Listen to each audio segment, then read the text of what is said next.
We usually see many people with strong sense of justice, and they are not afraid of confrontation on TV news. However, why there is no one there to stand up for those innocent Southeast Asian workers at the time? I think all of you have similar experience. Then please think about the question. Have you ever had a similar thought just as a woman had? If yes, what is your viewpoint on Southeast Asia? Are Southeast Asian people impoverished and uncivilized? Do they have a lot of disaster and epidemic? Or are they the citizens living in democracy and freedom under the totalitarian government? 集权政府. Are these concepts correct? 不，假的. In fact, lots of Southeast Asian countries' economic and transport are very prosperous, and most of the countries are located near the Pacific Ocean and the Indian Ocean junction. Thus, many merchants must visit this area, which created Southeast Asia economic and transport important spots as well. In addition, there are many historical sites in Southeast Asia. Those relics are very significant for historians from all over the world to do research. And besides, some of them are even listed as world cultural heritages. And if you still think that Southeast Asia is undeveloped, please look at the following metropolis, such as Singapore, Bangkok in Thailand, Ho Chi Minh City in Vietnam. They are considered international cities, indispensable and important economic and diaspora areas. So, why do you have such silly ideas?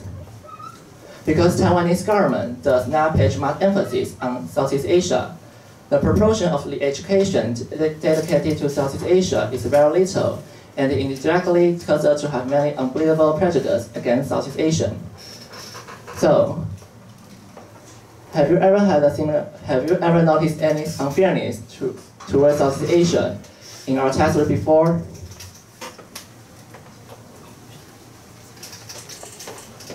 Okay, and after our discussion, we found some textbooks that are unfair to Southeast Asia, and I will give some examples to support our viewpoints.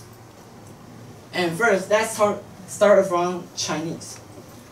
And there is a saying like this: 子曰，学而时习之，不亦说乎？有朋自远方来，不亦乐乎？人不知而不愠，不亦君子乎？ I also remember a poem. 李白静夜思，床前明月光，疑是地上霜。举头望明月，低头吃便当。Oh, sorry. Just kidding. The correct one is 低头思故乡。论语 and 唐诗 are definitely our first impressions of Chinese lesson. But I found that most of the words in the Chinese textbooks are from China and Taiwan. There's few or even no articles from Southeast Asia. Actually, there are some good Southeast Asian works, Chinese works, such as 拉子赋, written by a Malaysian called Li Yongping, or 王永小诗选, written by a Filipino called Wang Yong.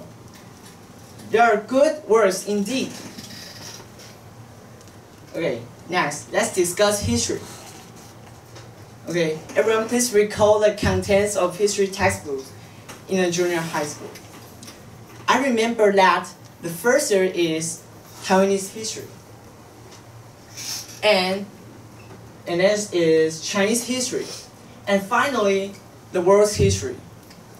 However, I classify the world's history as European and American history, for European and American history are the majority. And we come to a conclusion. History textbooks even teach us a wrong concept. Taiwanese history, Chinese history, European and American history equal to the whole history that we should learn. Eventually, let's talk about the second foreign language elective course. And table is the second semester of the Taiwan high school in one of our academic year. And we can see that the most popular courses are Japanese classes, and then French, German, Spanish, Korean, and so on. When we can see that all senior high schools in Taiwan have only 27 Southeast Asian language classes. To our astonishment, our school, Taichung First Senior High School, doesn't have any Southeast Asian language classes this semester. As you can see, those examples, our education of Taiwan is really unfair to Southeast Asia. So, what you have learned something about Southeast Asia? This is the 2014 ASEAN Association for Regional Forum and the distribution of ASEAN member states. We can find that ASEAN Association is near to us. Therefore, the development of Southeast Asia is also closely related to us. In addition, some superpowers like the United States, EU, China, Japan, and so forth also have close connection with the ASEAN. Hence, our government, in order to follow the current international trends and make a good use of our geographical proximity with the ASEAN, developed the New South Policy. The New South Policy is probably of the 4 dimensions: economic and trade cooperation, talent exchange, resource sharing, regional bonding. We mainly discuss the part of education in talent exchange.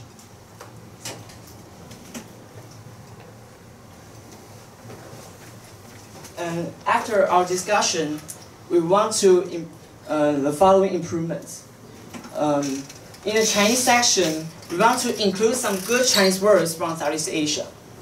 In the history section, we want to increase the proportion of Southeast Asia.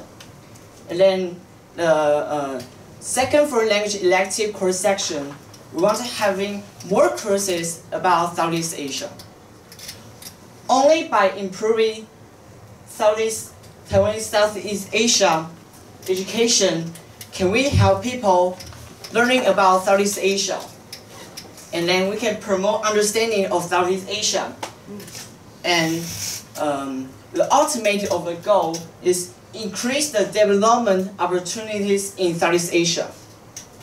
Let's make Taiwan have a better way out of this ever, changing international situation and create a better future. I'm Liu Jinkai. I'm Liu Shihui. Thanks for the attention.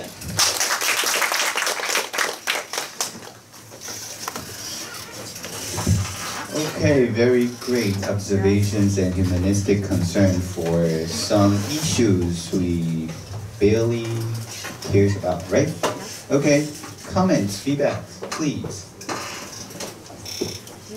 一个先吧。整个台风其实算是稳健，而且一个重点是蛮幽默的，就是像是你们刚刚会用到一些流行素材啊，像是就是刚刚那个假的，对，另外你们还有模仿一些语调啊，或者是当下的情况，这个就是能够让所有的观众能够身临其境的那种感觉，深深的体验到那种情境。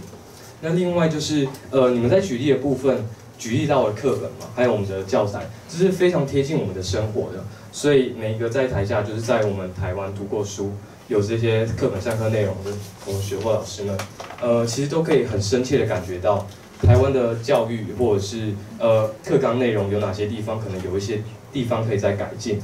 对，那最后一点就是我想补充的是，就是你们刚刚提到课本多元化和国际化这个诉求，就是就是一般人可能就是我们学校啊，举例来说，可能会请一些在东协那部分的台商，可能来做一些介绍，说可能东协在产业这方面啊，例如说产育啊，或者是哪方面跟台湾合作很密切。你们也有稍微提到，不过更重要一点是，你们会仔细的去介绍每个东协，不是每个，就是很多东协国家他们里面的文化和整个社会背景，我觉得这是比较能够引人入胜的，因为不是只往就是可能是比较表面层次或者是利益层次来看，这可以让人非常有同感，而且就是想到真的可以引起那种参与的心情。好，谢谢。谢谢。你讲吧。都没讲。没有，我们要讲。差不多都这样来。我觉得开场很震撼，一个贴身的经验这样子，然后照片拍得非常棒，还有我觉得收集很多的证据，那我觉得这是另外一个做报告一个很跟人很独特的一个方法，因为你不止把你东西说出来，你用很多的事实，然后那个累积，而且用一个消化过的方式再把它说出来，我觉得这些都是让你们今天很与众不同的地方，谢谢。谢谢。老师那个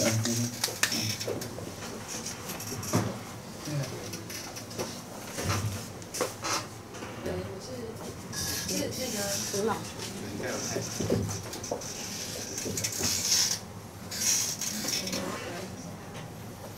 喂 ，OK， 不好意思，我是大直高中吴家珍老师，然后我还是要赞许这两位同学，就是看得出来你们是经过非常长时间琢磨的一个 speech， 然后非常的严谨的，我就说 it's very well researched， 就是我很惊讶说哦，你们还去把全国的所有的多元选修的课程的有多少开东协语言的，全部去把资料找出来，然后去做一个分析统计。那我觉得那个光宏老师把你们教得很好，就是去做这个这么认真的一个 research 这样子。然后台风的部分也非常的好。那当然第二位同学是看起来就非常明显，就是应该是受过演讲。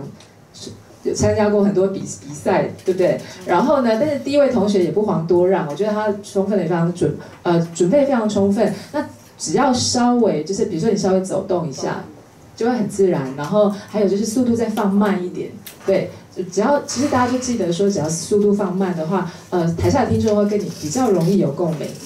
那自己也比较不会那么容易紧张。那有一个小问题，老师想请教一下，有一张投影片是写 how to prove， 就是在最后 solution 的部分，如果可以找到的话，我的话 ，my question should be how to improve, right? Prove 是证明 ，improve 是要怎么改进。那你们是要提出 solution, right? 对，所以这个部分就是可以再修改一下。然后那个字体很小，比如说你 Chinese History Language 那边的字都太小了，对后面的同学根本看不清楚，对不对？所以就是可以，比如说放大，对，比如说分3张投影片。主要有讲出那个小字的那个，没有那个小字。不是，就是你们一定要养成习惯，那个字要大到不要让大家往前要去看，一定就是在第一个 moment 就看到你的字。对，就是因为你的工作就是要服务观众嘛，就是你要把它，大家就是要很清楚的看到那个东西，然后字当然越少越好是最重要。那其实说 Chinese History Language 可以分3张投影片，其实是 OK 的。那其实也可以用图片去辅助，但是我觉得你们提出的 solution 其实还蛮不错，就是以高中生来说是很好的。那最后一个小建议是，后面有一个 Thanks for your attention， 对我觉得这个完全不用。你们去看所有TED的演讲，没有人会放这种投影片，对不对？那但是我知道你们已经习惯，因为台湾式的训练就会说 Thank you for your listening, Thank you for your attention。那你们说没有关系，但是投影片不用做这一张。那你们最后的那个 ending 很可爱，就是我是谁谁谁，我是谁谁谁，然后下台就好像在听相声的感觉。事实上可以不要。就是最后有一个很 powerful 的金句做 ending， 然后全场就会很震撼，这样就够了，好不好 ？OK， 我还是觉得你们很棒，然后我等下去跟光豪老师称赞你们2位，觉得对 ，OK， 谢谢。非常好。早上4组的同学成功的存活下来了，那我们缺点，然后希望以后如果有机会的话，可以跟大家分享更好的演讲。就是谢谢大家，然后欣赏我们那个演讲，因为我们真的准备很多时间。我们最近就是每天回去，然后不管在学校，就是放学回家，都是在为这个报告做准备，连年假都是，每个时刻都是。所以今天真的站上那个舞台真的很爽，就这样啊，谢谢。好，那我们有在场的松山高中的同学帮大家计时，那欢迎大家听完就。